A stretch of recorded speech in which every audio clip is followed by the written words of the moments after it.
Hello again, ladies and gentlemen. So I have another interview going today. Thank you so much for either tuning in or listening today. Today I have Sue with me. Sue is a busy mother, grandmother, also wife, and a business owner as well. So first things first, how are we doing today, Sue? Very well, thank you, Jerry. Fantastic, fantastic. So for the viewers or listeners, depending on what platform they're using, quickly summarize what it is that you do professionally. Okay, so I have a wellness centre in South Woodford, East 18, where we have 13 consulting and treatment rooms, which predominantly we rent out to small business owners. So if you, and we specialise in psychological services, but we also have osteopath, a chiropractor, a physio. They're all small business owners and they just rent out the rooms as and when they need them. Okay, yeah. So, I mean, at the moment, what you do personally is so needed. I think a lot of people, myself included, have struggled mentally at one point during this lockdown. And for those of you that are listening in the future, or even today, we're in week 6 now. We're midway through week 6, and everyone is struggling. Everyone, in some way or another, everyone is struggling. So, how are you finding that? Okay, so my week is made up of working with clients. At this moment, I would say still about 80 to even 85% of my clients are people who I'd already had in my diary. About 15% are new, and I've had to give away about 10% of new clients.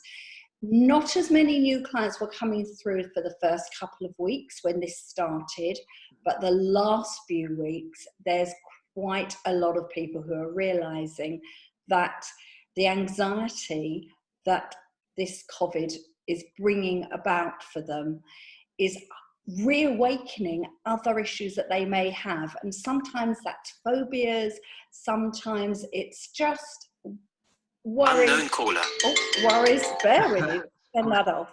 Worries that are getting a little bit out of hand for them, and having someone practically face-to-face, because some of these online forums, they don't really get the interaction, and at least they've got a one-to-one interaction, and it's working. It's what people need at this moment.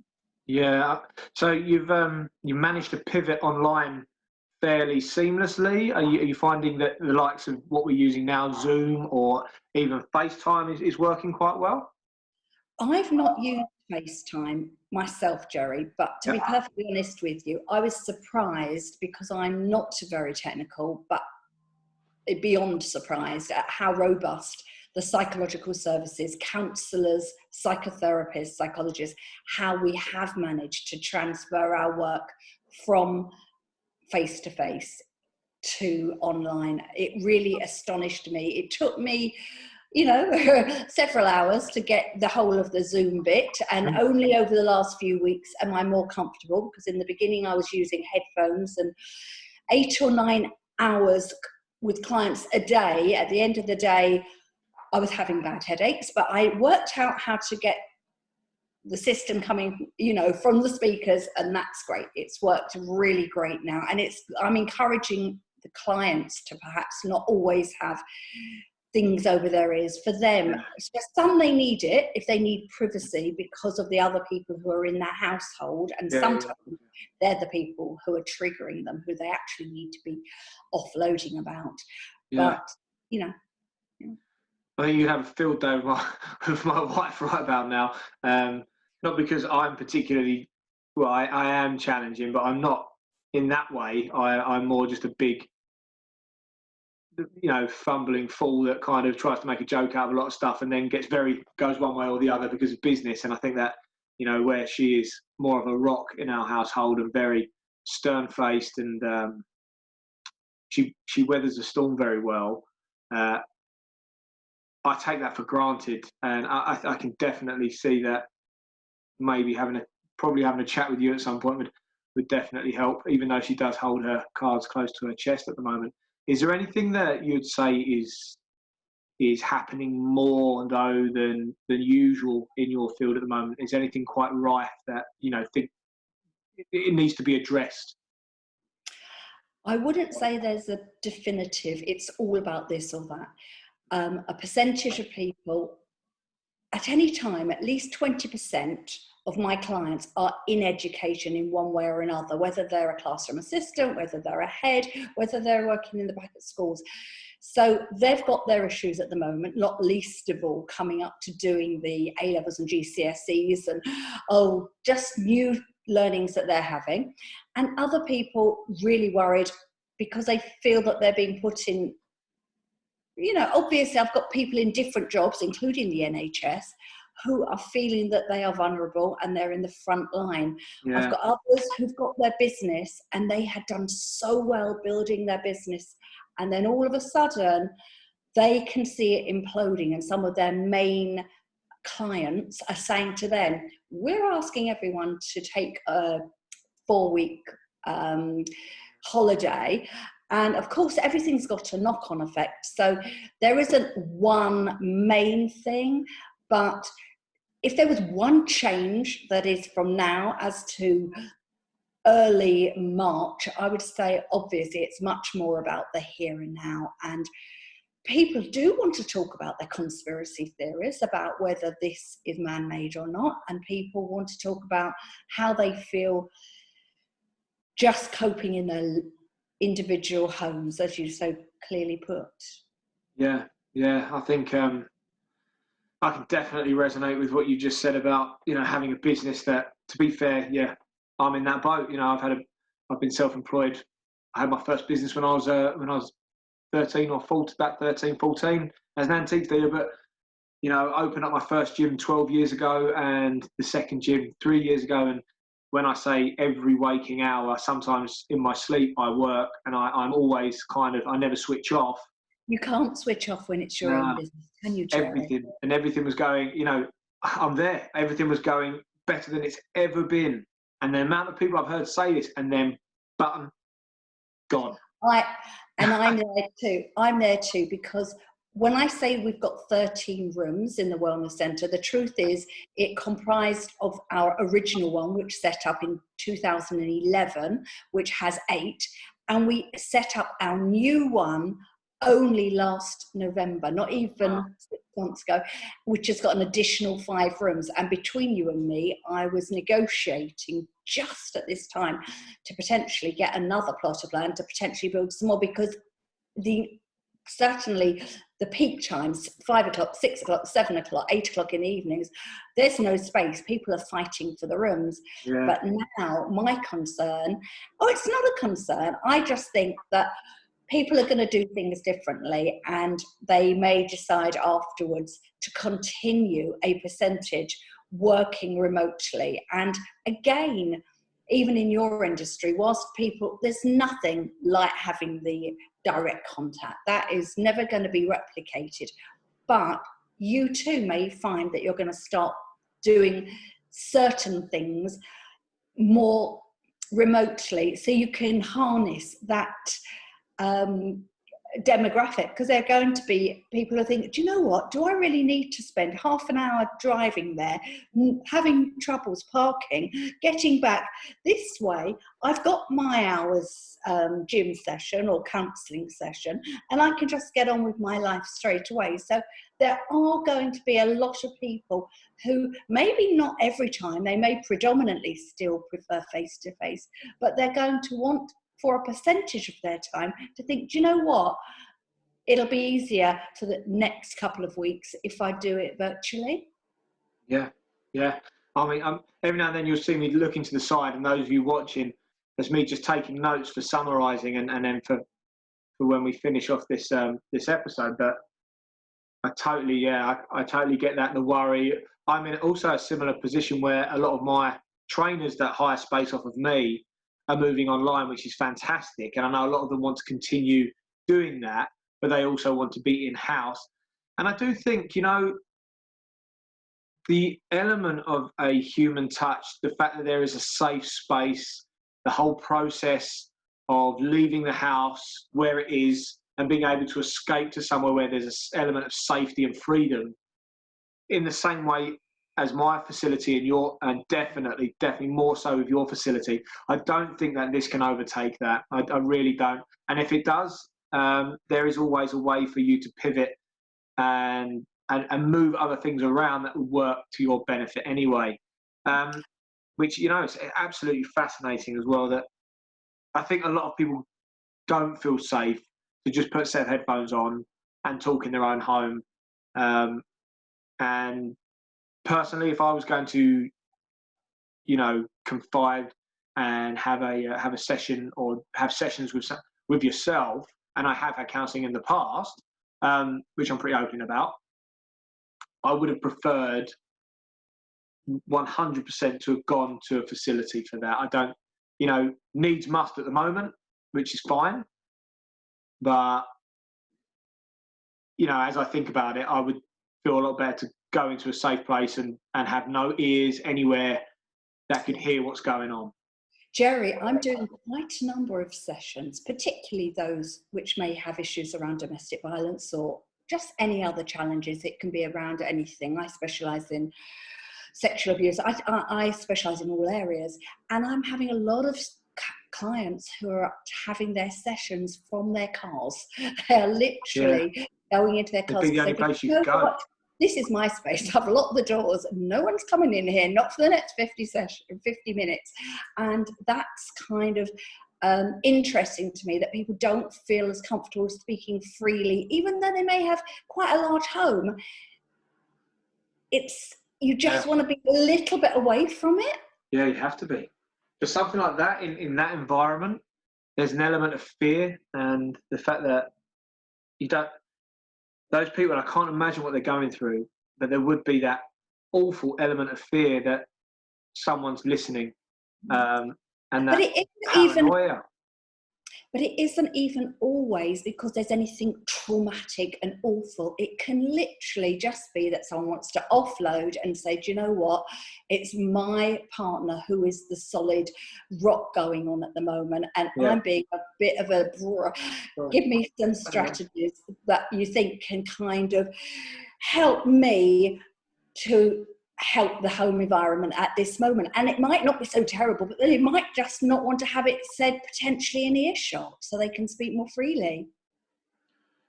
Yeah, I think, I can definitely relate to that. Like I said right at the beginning, it's mostly my wife that is being the rock for at least our children at the moment, which, I get that. I totally get that. And sometimes I feel, similarly to like you're saying, I feel like I should be doing more, not just from a business standpoint. I mean, I'm up at 5:30 more or less every morning, and I'm doing stuff until about probably 9 o'clock every night. But that is a lot of that's business, and then ducking in and out and doing the fun stuff with the kids, like chasing them around, but not doing some of the other fundamental things that, really deep down I feel guilty about not doing. So I can definitely feel for that, and I'll probably ask you for some advice when we go off camera. Moving back to to your family stuff at the moment. So some of the things that you're hearing and seeing through your business is one thing, but how is it for you personally at the moment? How are you finding it in your household? What does that look like to the people listening and viewing? Yeah, well, again, as I was saying, I think that anybody who hasn't got an outside space at the moment, genuinely, my heart goes out to them. I'm very blessed, and so I have no complaints so far as that's concerned. But even my husband of 43 years, even he's getting a bit stir crazy and saying he wants to start going out. He's only said it for the first time this week, and my closest friend, a few people are saying it to me now, that they're beginning to get a bit, they want to get out, and that's to be expected. But in comparison to many, I have no reason to complain. But I just think it's kind of a feeling of claustrophobia when we're told we can't do something. it's our kind of a British attitude. Don't tell me. If I want to go out for 2 walks a day, I'll go out for 2 walks a day. It's kind of, we're not used to being told what to do. It's not our psyche. Our great British mindset is just get on and do what you're told, but kind of not entirely. I think anyway. I think that's what makes us so amazing. I love the British mindset. I think I saw something earlier that because obviously a lot of people are walking around nowadays and getting a lot of exercise outside, which is fantastic. But someone's put up a sign and brought back the Ministry of Silly Walks from Monty Python, and people are doing it. People are walking from one post to the other and doing the Ministry of Silly Walks, which obviously John Cleese was famous for back in the 80s. Which is, it's amazing that kind of stiff upper lip, but at the same time stupid, fun-loving humour, that the eccentricity of the British public is really shining through right now, and is I think wonderful. Any kind of uplifting little challenges.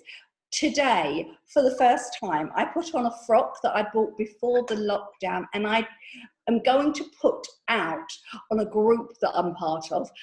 Perhaps before the end of this weekend, get your glam rags on. I haven't worn this. It was a new necklace. And I thought, do you know what? I'm actually going to dress up because I'm talking to Jerry. And actually, I feel kind of a bit more uplifted myself, just the fact that I've done that. And I think we should all, at least once this weekend, get ourselves a little bit more dressed up. And I don't know, why not? I love that. There's going to get exclamation marks on that on my pad here. And I will, one day I think I'll probably share the notes that I write during sessions so people can see what goes through my mind as I'm interviewing. But I was actually having a chat yesterday with a gentleman that works for me, funnily enough. I actually thought I might as well interview some of the people closer to me as well as people from all over.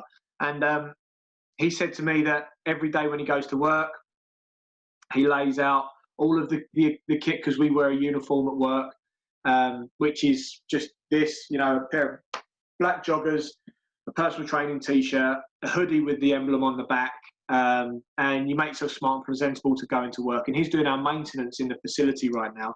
And he said the first time he went there, he just chucked on joggers and a top, and he got there and he couldn't get into it and he couldn't do any work. And he said he knew what the problem was. He actually drove home, got in kit, and he said as he was pulling on his uniform, it was like pulling on a superhero costume, and then ended up doing like a 10-hour day, which I hadn't asked him to do, because he was putting on that outfit. He was getting ready. He wasn't just wearing what he found on the floor, which I completely get right now.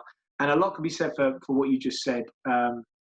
Make a bit of an effort once a week, put on something you love, and remember what this is all about, I suppose, because it really does have a difference, massive difference. There is actually a theory out about the psychology of clothing, and you're so on point. It definitely helped. I do at the same time, all of my staff, when this all happened, I realised that mentally people were going to struggle. So I gave the staff structure immediately, gave them a timetable, gave them a class timetable, said they had to wear equipment. I got everyone one of these because they're filming online. So they kind of feel that they're not naked online, if you know what I mean. They feel like, well, no, I've got the brand behind me. I'm in uniform. I have a sensible authority. So the moment these guys that had never been live online before in their whole lives went online and pressed that live button, which is scary, they were fine. And I cannot praise my team enough because of how well they went from training people in the gym to then just woof, in front of a little black dot, which, I take my hat off to them, and, I love them for that.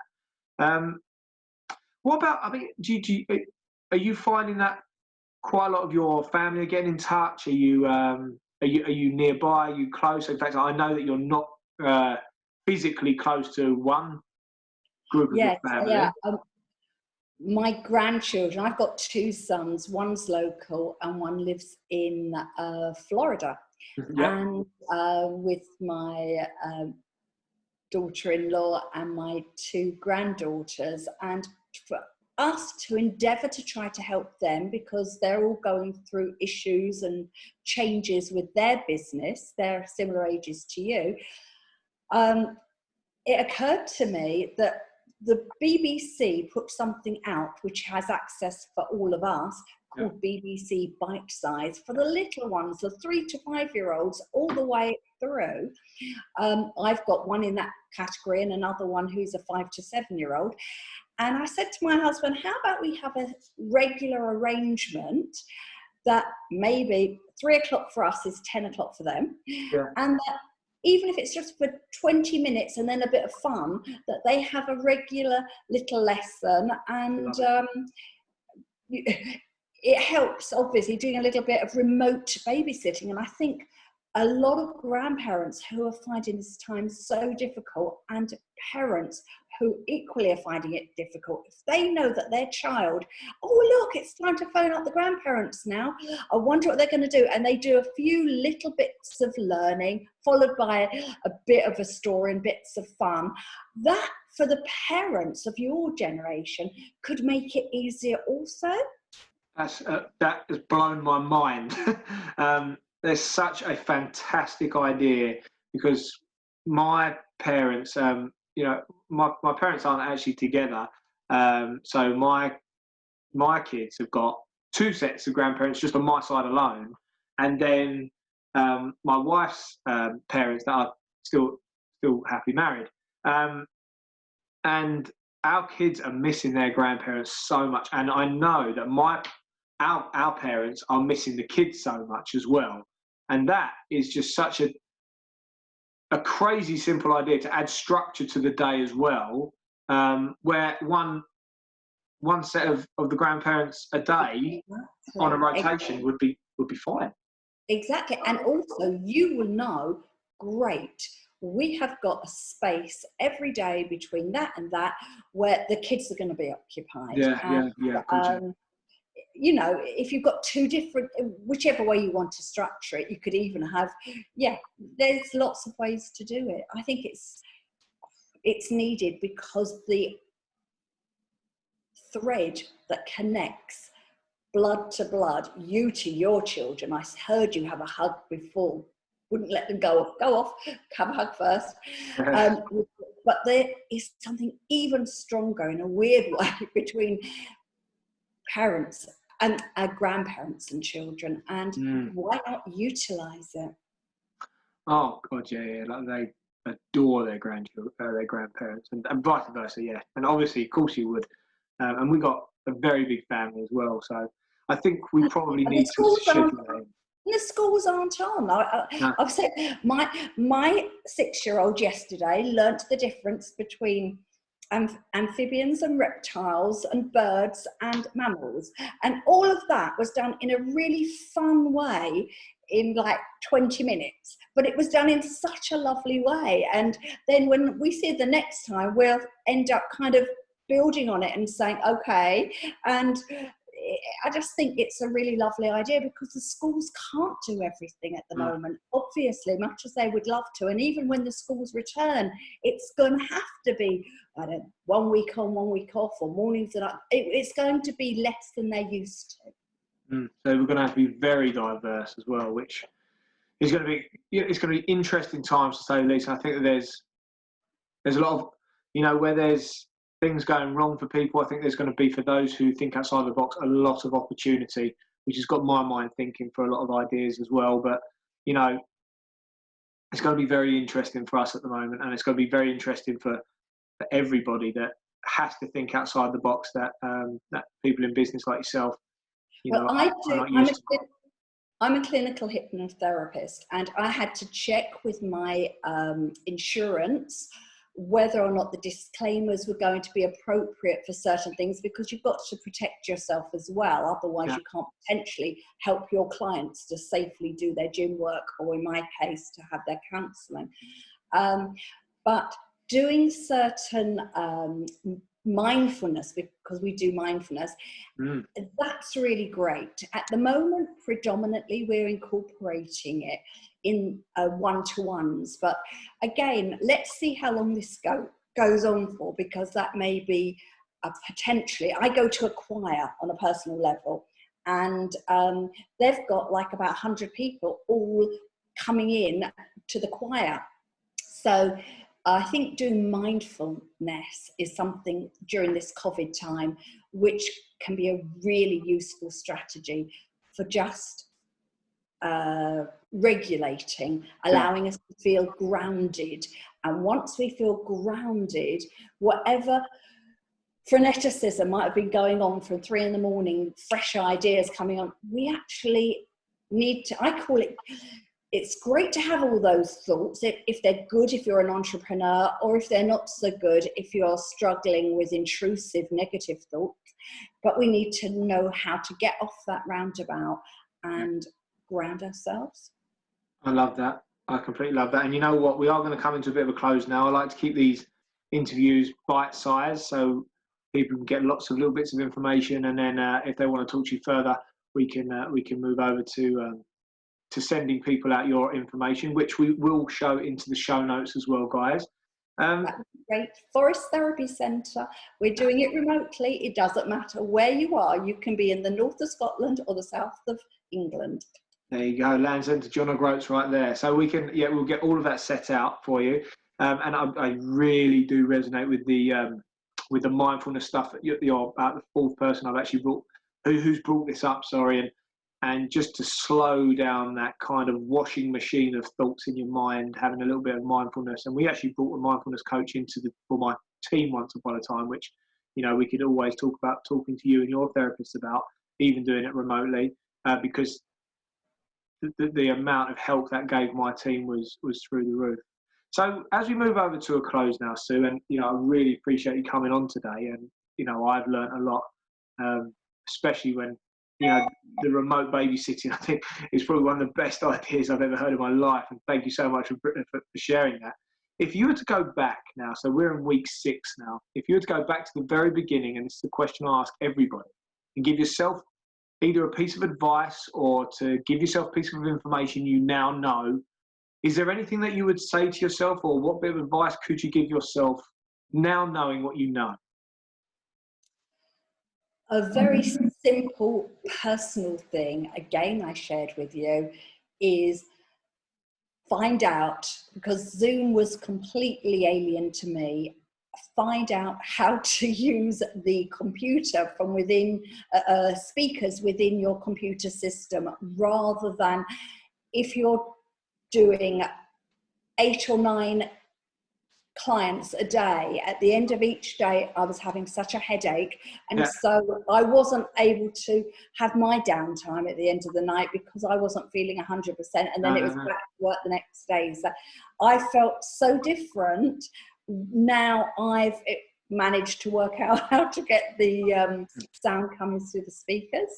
So something that simple, guys, just get your speakers working. I think the bigger picture from that would be, find ways to communicate with people, allow yourself to kind of be a beginner again with some things, but more importantly, learn your tech and get your head around the stuff that is ultimately going to help you when it comes to carrying on or pivoting your business, as you've so rightfully done, Sue, and you've done a fantastic job of it as well. So guys, I'm going to include all of Sue's information in the show notes of this interview. I've thoroughly enjoyed this one, and if you guys have too, and if anything has resonated with you, please do press that share button and get this podcast or YouTube video out there for your friends and family to see, so they can benefit from the stuff that you benefited from. Either way, guys, if you have enjoyed this, please let us know with a cheeky little comment. Please keep it keen. And if you'd like to help me on my quest right now, I'm looking to interview 100 people. Sue, you're number 35, but I'm looking for another 65 people to help me in my quest to document these historical times. Guys, stay safe. Sue, thank you so much, and I hope you've enjoyed this session. Thanks again. Thank you. Bye.